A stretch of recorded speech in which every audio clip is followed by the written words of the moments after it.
tema. Y la siguiente semana, entonces, en esta aula van a estar dando su primer repaso final, ¿ya? Recuerden bien que los que tienen 3 faltas no tienen derecho al repaso, ¿verdad? Así que los que estén intentando venir ese día no me hagan perder tiempo en bajar, les voy a hacer, ¿ya? Cada uno sabe cuánto ha asistido y yo tengo las listas, ¿listo?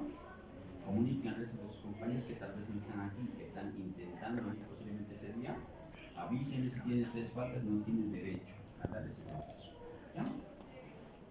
Entonces vamos a comenzar con vascular.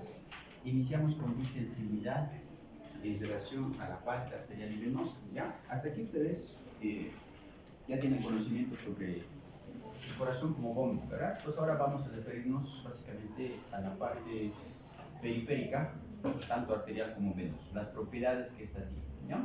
Comenzamos en este caso por la propiedad de la distensibilidad. Una arteria o una vena tiene esa primera capacidad, distensibilidad, y como lo dice su nombre, es aquella propiedad de poder distenderse en esta palabra. Valga el término, tiene su músculo liso, el músculo liso ya sabemos cómo se realiza ese proceso de contracción, el mecanismo ya la conocemos, ¿verdad? Ya lo hemos estudiado, pues por tanto, por esa propiedad va a poder dilatarse o poder contraerse, relajarse o contraerse. De este modo, cambiando su diámetro. Si tiene gran distensibilidad, básicamente se va a vasodilatar. Si tiene poca, pues obviamente va a ser menos también, va a producir poca vasodilatación. Y por el otro lado, vamos a ver la propiedad de capacitancia o también denominado compliance, que está directamente relacionado con eso, ¿ya? Entonces, el diámetro vascular puede variar mucho por factores nerviosos, es decir, la inervación, y también dependiendo de los cambios de volumen.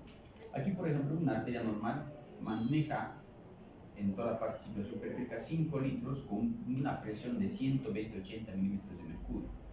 Pero si va a haber un aumento de ese volumen, póngale 6 o 7 litros, el gasto cardíaco aumenta, el vaso sanguíneo va a aumentar la presión dentro de ella. Su distensibilidad será en este caso reducido porque mayor aumento de volumen necesariamente representa mayor aumento de presión. Y para poder contener esa presión, pues obviamente el vaso sanguíneo debe dilatarse, ¿verdad? Debe producir una vasodilatación. O en aquellos casos donde la volemia disminuye, el gasto cardíaco sea inferior a menor a 5 litros, por ejemplo 4 o 3 litros, el vaso sanguíneo con ese diámetro va a producir una hipotensión, ¿verdad? Es decir, el vaso sanguíneo tiene que contrarrestar ese efecto produciendo una contracción, es decir, una vasoconstricción. De este modo la presión arterial se regulariza. Entonces, esta propiedad de vasodilatarse o vasodelajarse es la distensibilidad vascular, ¿ya? Ahora, si comparamos nosotros con una vena, obviamente las venas son más distensibles, ¿ya? De hecho, por la misma estructura, ustedes ya la han visto en histología, no es necesario repetir, ¿ya? Entonces, fíjense, la distensibilidad, por tanto, permite a las arterias acomodarse a los impulsos del corazón. De este modo, amortigua cambios máximos y mínimos. En otras palabras, esta distensibilidad es conocida también como resistencia vascular periférica, porque básicamente es la que se opone a la salida, en este caso, del volumen sistólico en el periodo de eyección, ¿verdad? Porque tiene que vencer, sale del tronco de la aorta, va ramificándose para llegar hasta las arterias más distales del cuerpo. Entonces, el diámetro del tronco de la aorta no es lo mismo que una arteria terminal, por ejemplo, pónganle de la extremidad inferior, no es lo mismo. Por tanto, los diámetros provocan cambios de presión dentro de ellas, y esto ofertará una resistencia a la salida en la sístole. ¿Quién hará, por tanto, esos cambios, esos ajustes? Uno, el corazón, con el mecanismo de Bryan-Starling, que tiene básicamente la contractilidad cardíaca, y segundo, los vasos sanguíneos, a través de su distensibilidad, es decir, la presión debe mantenerse estable en todo tiempo, en toda la circulación periférica, dependiendo del gasto cardíaco. Entonces, si va a haber menor gasto cardíaco, el vaso sanguíneo debe contraerse y producir una vasoconstricción para mantener estable la presión arterial. Si por el contrario va a haber mayor aumento de volumen, 6, 7 litros, 8 litros de gasto cardíaco, el vaso sanguíneo debe dilatarse para producir una presión estable, ¿verdad? Entonces son los cambios. Entonces esta primera propiedad pues, básicamente es muy importante, ¿ya? Es lo mismo. Ahora fíjense en su libro lo que dice: distensibilidad vascular va a ser igual a aumento de volumen por aumento de presión por volumen original. Aquí vamos a explicar. Si tenemos aquí un aumento de volumen, si teníamos inicialmente 5 litros, ahora póngale que por alguna razón el retorno venoso aumenta. alguna razón, un litro más en exceso llega al corazón, este retorno es conocido como precarga, luego sale del corazón como poscarga. Entonces, este litro de más, pues, provoca un aumento de volumen. Ahí tenemos aumento de volumen.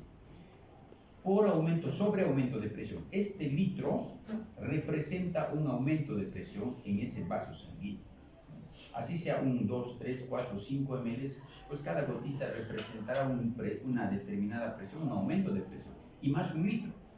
Por tanto, si mantenía 120-80, un vaso sanguíneo, pónganle con 5 litros, pues ahora con 6 litros la presión se va a aumentar, porque representará mayor aumento de volumen. Entonces, por eso dice por volumen original. Entonces, pongámosle que la presión arterial ahora se vuelve 130 o 90, o 140 90.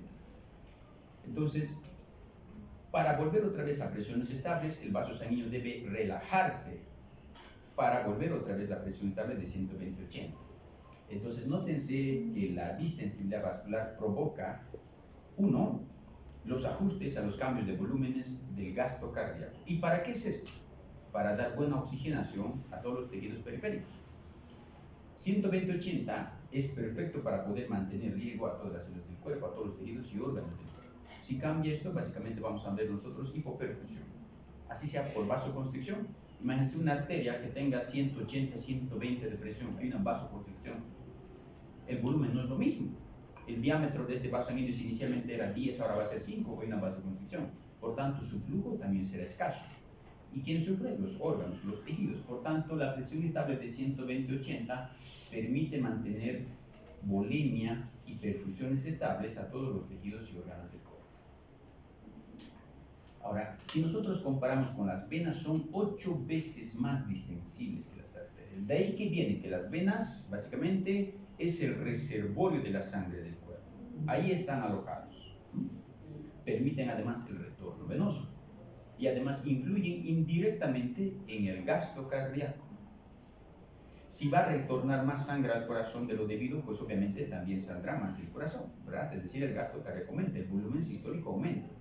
Y nosotros sabemos que el gasto cardíaco nada más es volumen sistólico por frecuencia cardíaca. Si antes salía 70 ml, pues ahora si aumenta el retorno venoso, póngale que sale 100 ml. El volumen sistólico aumenta. Si yo multiplico por la frecuencia cardíaca normal, pues voy a tener, en este caso, un gasto cardíaco aumentado. Entonces, de ahí que las venas, básicamente, tienen gran propiedad de distensibilidad para poder albergar grandes cantidades de volumen de la sangre, ¿no? Siguiente componente, capacitancia vascular.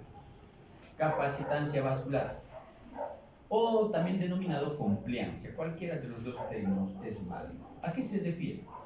Fíjense la fórmula, igual a aumento de volumen por aumento de presión. Cantidad de sangre que puede acumularse en un determinado territorio de la circulación por cada milímetro de presión de mercurio. Entonces, ¿qué quiere decir en otras palabras? La compliancia es el volumen. Si la distensibilidad manejaba presiones, hacía cambios de presiones, ahora la compliancia es volumen, ese volumen. No es lo mismo por si acaso, no se confunda, no es lo mismo, aunque se refieren a lo mismo. No es lo mismo, sin embargo. En otras palabras, si yo tengo una arteria, por ejemplo, el del tronco de la aorta, o la subclavia, póngale. Ahora yo quiero compararle con una pedial, por ejemplo, o con una poplitea. ¿Dónde albergará más sangre? La subclavia versus la poplitea. Uno, ¿por qué? Por los diámetros. O el tronco de la aorta comparen con otra arteria de menor calibre. No es lo mismo. Entonces, ¿dónde se alberga más cantidad de sangre? Es en ese territorio dado, y ese territorio dado es la capacitancia vascular. Cantidad de sangre que una arteria o una vena puede acumular durante su recorrido o durante su trayecto. Esa es la capacitancia. Ahora, obviamente guardan relación, ¿verdad? Por ejemplo, si la distensibilidad de un vaso sanguíneo será mayor, la capacitancia también será mayor, porque si se dilata más volumen tiene esa arteria. Pero si la distensibilidad baja, la capacitancia también será menos, pues, porque hay una vasoconstricción y por tanto el volumen va a ser también menos, porque el diámetro de ese vaso sanguíneo ha disminuido y por tanto su capacitancia también será menos, ¿verdad? Nótense que hay una relación entre ellas, pero no se refiere necesariamente a lo mismo, ¿no? No se olviden, distensibilidad básicamente maneja presiones y capacitancia volúmenes. 。 . 。 。 。 。 . 。 . 。 . 。 . 。 . 。 . 。 . 。 . 。 . 。 . 。 . 。 . 。 . 。 . 。 . 。 . 。 . 。 . 。 . 。 . 。 . 。 . 。 . 。 . 。 . 。Aquí está en un cuadrito para que ustedes vean la diferencia entre la parte arterial y venoso, hablando de los mismos conceptos, capacitancia, distensibilidad versus arterial y venoso. Aquí en esta parte superior, fíjense ustedes la curva para la parte territorial, en este caso de arteria y vena, circulación arterial y venosa. ¿Ya? Aquí tengo de las venas, fíjense, aquí tengo 250 hasta 300 ml. En ml, aquí tengo las presiones. Fíjense a qué presiones se está manejando 300 ml, por ejemplo, o 350 ml. A bajas presiones, 20 milímetros de mercurio aproximadamente. Pero hagan la diferencia con una arterial. Fíjense, apenas de 50, aquí tengo 75, pónganlo. Una presión de 140 milímetros de mercurio, aquí está. ¿Verdad? ¿Qué me quiere decir este cuadrito? Me quiere decir, uno, que las arterias manejan poco volumen y a grandes presiones. Las arterias. En cambio, las venas manejan grandes volúmenes y a pocas presiones. Entonces, la capacitancia es mucho mayor, en este caso, en las venas, a comparación de las arterias. Y la presión será mucho mayor en las arterias que en las venas, ¿verdad? Entonces, vean la diferencia, no es lo mismo. Entonces, esta propiedad que tienen vasos sanguíneos, es relación arterias y venas, le da esta propiedad. Entonces, de ahí nosotros podemos deducir que las venas son el reservorio de sangre del cuerpo, donde se acumula más. ¿Cómo se controla todo esto? Es músculo liso quien la controla, ¿verdad? Básicamente. Entonces, por tanto, ya hemos estudiado el músculo liso. ¿Quién controla? Uno, la inervación, el sistema nervioso autónomo, en otras palabras. Aquí tengo el simpático y el parasimpático, es decir, estimulación y su inhibición. Dependerá, por tanto, de sus neurotransmisores, ¿verdad? De sus neurotransmisores. Y sus neurotransmisores dependerán de sus fibras. Si hay fibras simpáticas, pues secretarán neurotransmisores de tipo simpáticos y provocarán vasoconstricción. Si por el contrario va a haber fibras parasimpáticas, obviamente, en este caso van a dilatar, vasodilatar, en otras palabras, relajar el músculo liso, y sus neurotransmisores también serán, en este caso, parasimpáticos. Ahí pueden nombrar a lo que ustedes quieran, ya lo hemos estudiado, las catecolaminas, acetilcolinas, aquí pueden nombrar, por ejemplo, al óxido nítrico, y tenemos un montón de neurotransmisores que emergen de las varicosidades de estos nervios simpáticos y parasimpáticos para provocar las acciones de contracción o relajación. ¿Ya?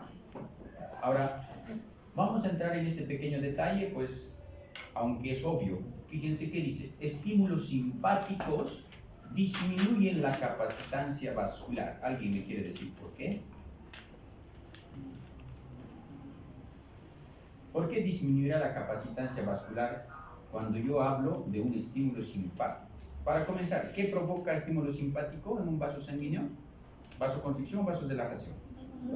Vasoconstricción. Si teníamos un diámetro, pónganle de 10 un vaso sanguíneo. Ahora viene un estímulo simpático, provoca vasoconstricción. Disminuye la capacitancia. Es decir, el volumen va a bajar porque el vaso sanguíneo está en plena contracción. No es lo mismo que una arteria con 10 de diámetro y que maneje 5 litros versus otra arteria que tenga la mitad de su diámetro y también el volumen sea menos, ¿verdad? Porque donde hay más diámetro, pues obviamente hay más sangre. Pero donde hay poco diámetro, la sangre también será menos, porque no entra, pues, ¿verdad? No hay espacio. Entonces, es nada más la lógica que ustedes tienen que aplicar. ¿Esto por qué tienen que aprenderse esto? Básicamente para entender las patologías, sobre todo en el área cardíaca. Insuficiencias cardíacas, cardiopatías isquémicas, hipertensivas. Prácticamente depende de eso. Si ustedes no entienden la fisiología, la fisiopatología, no lo van a poder entender. Pues, fíjense que es algo lógico. Yo no tengo que prácticamente aprender, ¿no? Es algo lógico, algo normal. Simplemente razonar un poquito y asociar. Eso es todo lo que tengo que hacer. Hay muchos casos. Por ejemplo, aquí la hemorragia. Pónganse que hay una arteria seccional. Hemos visto en sistemas de retroalimentación negativo, de todos modos, para que ustedes vean el ejemplo, ¿ya?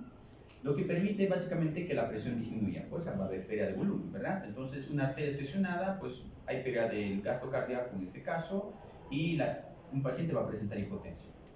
En otras palabras, ¿cómo va a estar el vaso sanguíneo? Relajado, ¿verdad? Relajado, porque pierde sangre. Por tanto, debe venir una estimulación simpática como sistema de retroalimentación negativo, ¿verdad? Los vasoreceptores detectan esa caída de la presión arterial, envían al centro vasomotor, el centro vasomotor envía, en este caso neuronas, ¿de qué tipo va a enviar? ¿Simpáticos o parasimpáticos? Simpáticos que provoquen vasoconstricción. Por tanto, viene, se secreta una adrenalina, por ejemplo, y este permite que haya contracción del músculo liso, lo que ya sabemos.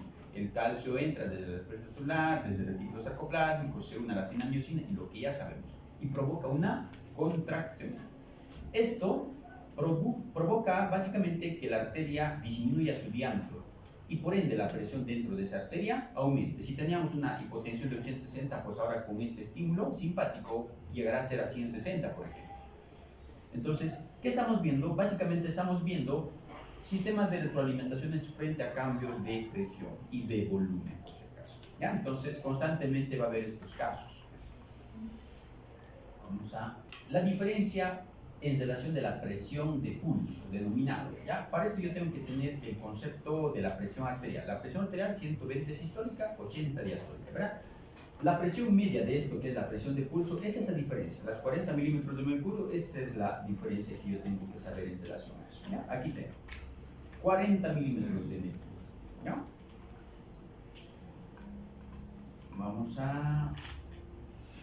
Vamos a entender un poquito lo que van a hacer la siguiente semana en sus prácticas para que entiendan un poco la toma de la presión arterial. Es el método auscultatorio. Fíjense ustedes, la arteria a ser examinada va a ser la braquial. Ustedes van a verificar primero el ángulo o la flexura, de ahí 5 dedos, ponen el brazalete. Una vez puesto el brazalete, insuflan, obviamente cesando, y lo que estoy provocando con esta insuflación es cesar a la arteria, ¿verdad? Cesarla a la arteria. Si yo sé que la presión normal es 120-80, por tanto yo tengo que superar esa presión, porque yo tengo que cesar esa arteria, y por tanto aumenten 10, 20, hasta 40 milímetros de mercurio del valor normal en su nanómetro que van a ver en su tensiómetro, y la arteria braquial se cesará por completo. Una vez que está cesado por completo, libera ligeramente la presión y empieza a descender, empieza a bajar. Y a medida que se va a, en este caso, liberar la presión, ustedes van a ver que la arteria que estaba así, tapada, que no permitía el flujo, cesar esa arteria. Las colaterales puede que sí, pero la arteria no. Se acumula la presión aquí, ¿verdad? Está cesada, ahí está la sangre. Y a medida que se abra, ni bien se abra, básicamente el chorro, la presión que está ejercida, ingresa rápidamente y choca contra las paredes de esa arteria, provocando ruidos, ¿verdad? Sonidos. Y son llamados los ruidos de Korokop, así se denomina. A partir de entonces, a medida que se va a dilatar, van a escuchar bum, bum, bum, bum, bum, bum. Es decir, la arteria se está dilatando continuamente y sigue chocando contra las paredes de los vasos sanguíneos porque no está completamente abierta. Hasta que por último ustedes dejan de escuchar el último ruido. El último ruido, por tanto, les indica que esa arteria se ha dilatado por completo, que yo ya no estoy ejerciendo demasiada presión porque ha abierto. A medida que se abre, yo escucho. Yo, por tanto, tengo que tomar en cuenta el primer ruido será la presión sistólica y la última con la cual yo dejo de escuchar será la presión diastólica, es decir, cuando el flujo vuelve a ser laminar completamente, retoma su flujo. Entonces, ese es el método auscultatorio. Obviamente el estetoscopio puede estar por debajo o antes, cualquiera de los dos métodos es válido, ¿ya?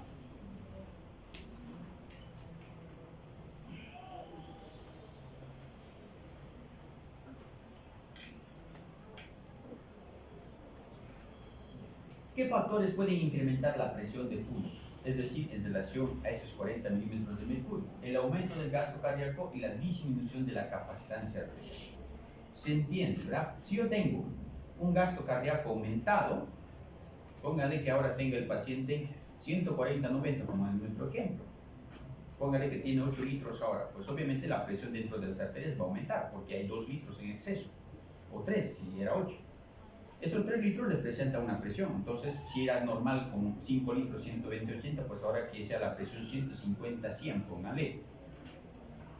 Por tanto, si era 40 milímetros de mercurio, ahora hagan la diferencia. ¿Cuánto hace la diferencia entre presión sistólica y diastólica? Son 50. Entonces sube. De ahí que cualquier factor que incremente el gasto cardíaco, la presión de pulso también va a aumentar. Disminución de la capacitancia arterial, es el volumen. Es decir, cuando hay disminución del volumen, me refiero que el vaso sanguíneo está en una vasoconstricción, ¿verdad? Si hay vasoconstricción, obviamente la presión va a aumentar, ¿verdad? Entonces, simplemente apliquen la lógica y eso es todo lo que tienen que entender en esos casos, ¿ya?